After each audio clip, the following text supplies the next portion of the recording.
امید ہے آپ بخیریت ہوں گے۔ اگر آپ کو یاد ہو کچھ عرصہ پہلے میں نے کووڈ-19 کے کانٹیکسٹ میں ایک ویڈیو ڈپریشن پر بنائی تھی، وہ لوگوں کو کافی پسند آئی۔ اس ویڈیو کا لنک ڈسکرپشن میں موجود ہے۔ تو میں نے یہ سوچا کہ اس سلسلے کو آگے بڑھایا جائے اور ڈپریشن پہ کچھ مزید بات کر لی جائے۔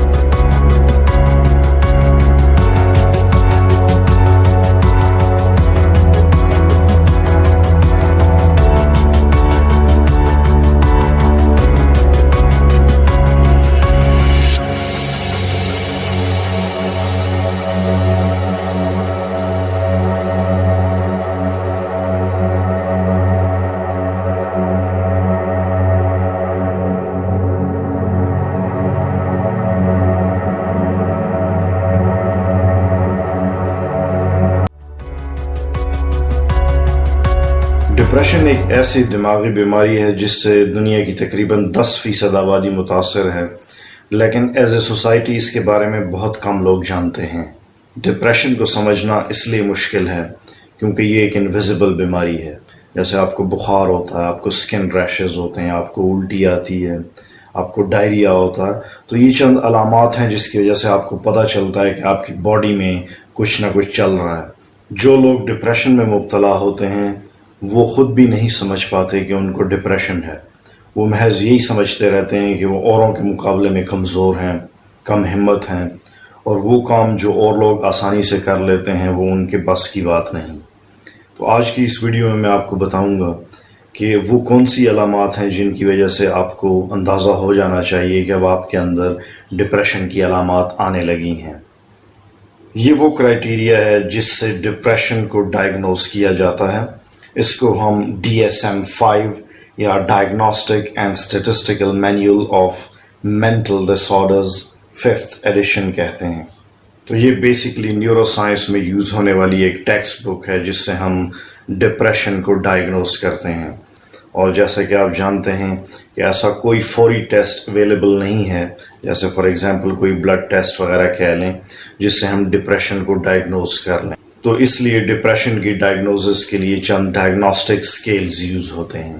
اگر آپ کو ڈپریشن ہے تو اس DSM-5 کرائیٹیریا کے مطابق آپ کو 9 میں سے 5 علامات کا ہونا لازمی ہے۔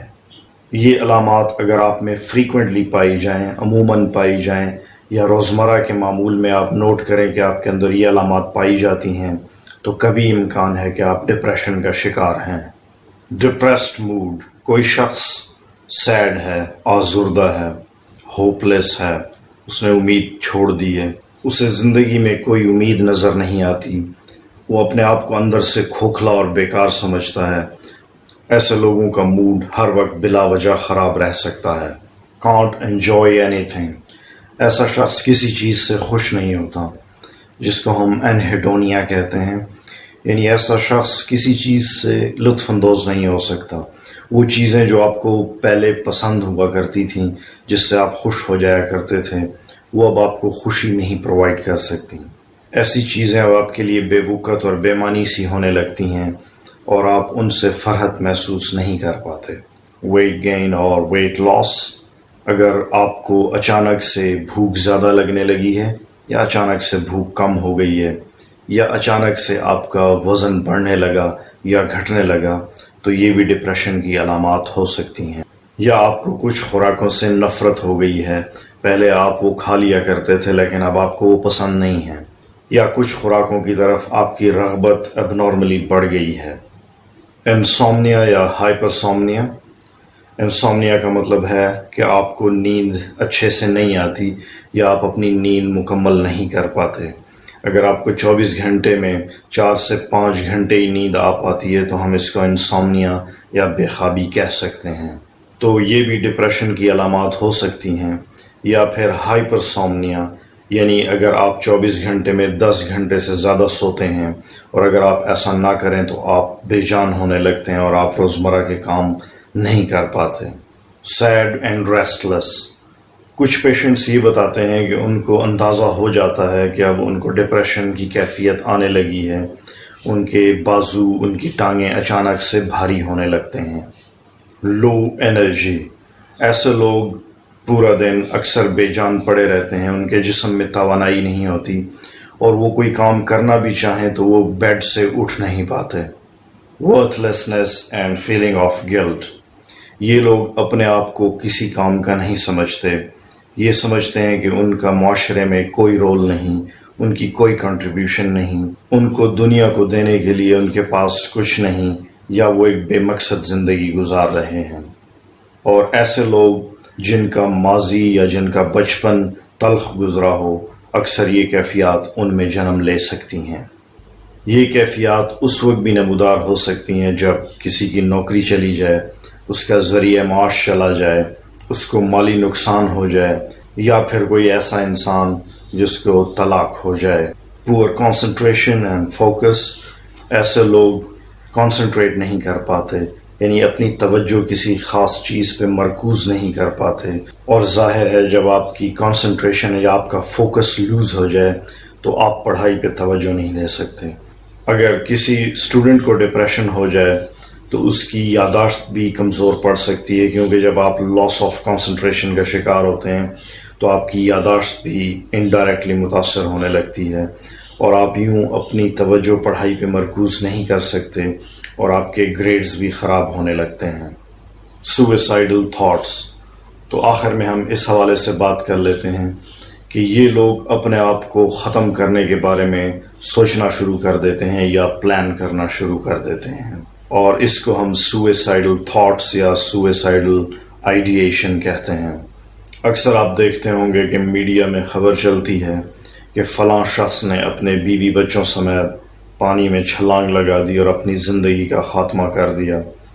تو یہ چند ایسی کیفیات جو انسانی جسم میں، انسانی دماغ میں چل رہی ہوتی ہیں، جس کی وجہ سے وہ اس تکلیف کو برداشت نہیں کر پاتے، ان کا ذہن اس چیز کو قبول نہیں کر پاتا، اور اس کرب اور اس تکلیف سے بچنے کے لیے وہ اپنی زندگی کا خاتمہ کرنے کا بھی سوچ بیٹھتے ہیں۔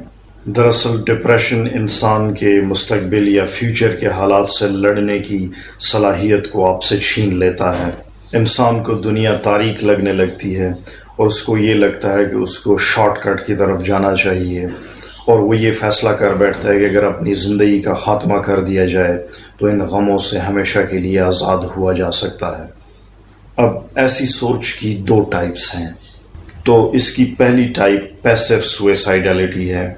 فار ایگزامپل، آپ روڈ پر سے گزر رہے ہیں اور آپ کے آس پاس تیز رفتار گاڑیاں گزر رہی ہیں، اور اچانک آپ کے ذہن میں یہ بات آئے کہ اگر ان میں سے کوئی کار یا گاڑی مجھ سے ٹکرا جائے I would be fine with that، یعنی اگر یہ گاڑی مجھ سے ٹکرا گئی تو مجھے اس سے کیا ہو جائے گا۔ یعنی آپ کا اپنے آپ کو مارنے کا کوئی ارادہ یا پلان تو نہیں تھا، مگر آپ کے آس پاس کوئی چیز آپ کو مارنا چاہے یا ختم کرنا چاہے یا نقصان پہنچانا چاہے تو آپ کو اس کی پرواہ نہیں رہتی، اور اس کا ڈر آپ کے جسم سے نکل جاتا ہے۔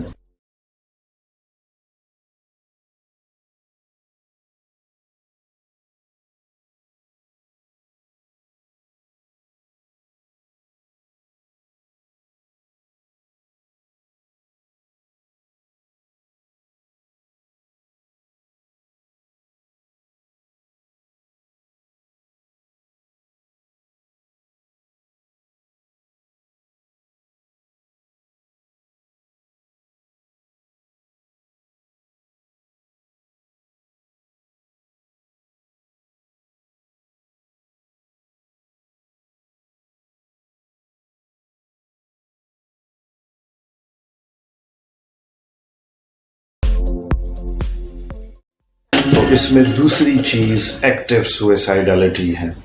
لوگ ایکٹیولی سوئسائڈل اس وقت ہوتے ہیں جب وہ باقاعدہ طور پہ اپنے آپ کو مارنے کا یا اپنے آپ کو ختم کرنے کا پلان یا منصوبہ یا ارادہ بنانے لگتے ہیں۔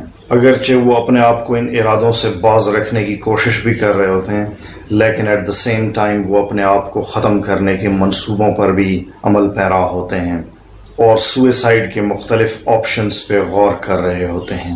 اور یہ ایک ایمرجنسی کی کیفیت ہے جس میں آپ کو فوری طور پہ ڈاکٹر سے رجوع کرنا چاہیے۔ ان 9 علامات کے علاوہ چند دیگر علامات ایسی ہیں جو کہ ان پیشنٹس میں پائی جا سکتی ہیں، مثلاً بات بات پہ رونا۔ اس کے علاوہ they might have a very short fuse all the time، ایسے لوگ بہت چڑچڑے ہوتے ہیں، بات بات پہ چڑچڑے پن کا اظہار کرتے ہیں اور بات بات پہ ان کو غصہ آتا ہے۔ اب سوال یہ ہے کہ یہ ساری کیفیات جن کا ذکر ہوا یہ آپ کی روزمرہ زندگی کو کس حد تک متاثر کر رہی ہیں؟ بہت سارے ایسے لوگ ہوتے ہیں جن کے اندر ڈپریشن والی علامات پائی جاتی ہیں، مگر اس کے باوجود وہ روزمرہ کے کام معمول کے مطابق کر رہے ہوتے ہیں اور بظاہر یہ پتہ نہیں چلتا کہ ان کو ڈپریشن ہے۔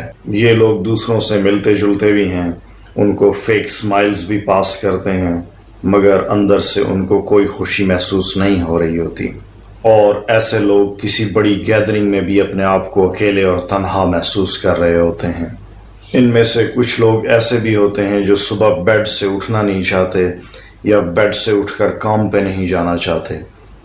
تو میرا آپ سب کو مشورہ یہی ہے کہ اگر آپ کے اندر ان 9 میں سے کوئی 5 علامات موجود ہیں تو آپ کو فوری طور پر ڈاکٹر سے رابطہ کرنا چاہیے، اور ایسی صورت میں آپ کو پہلی فرصت میں اور ان دا فرسٹ انسٹنس کسی سائیکالوجسٹ سے رابطہ کرنا چاہیے، اور دوسری فیز میں آپ کو کسی سائیکیٹرسٹ کے پاس بھی جانا پڑ سکتا ہے۔ تو ان سب باتوں میں آخر میں ایک پازیٹیو بات کہ یہ ساری علامات، یہ ساری کیفیتیں قابل علاج ہیں۔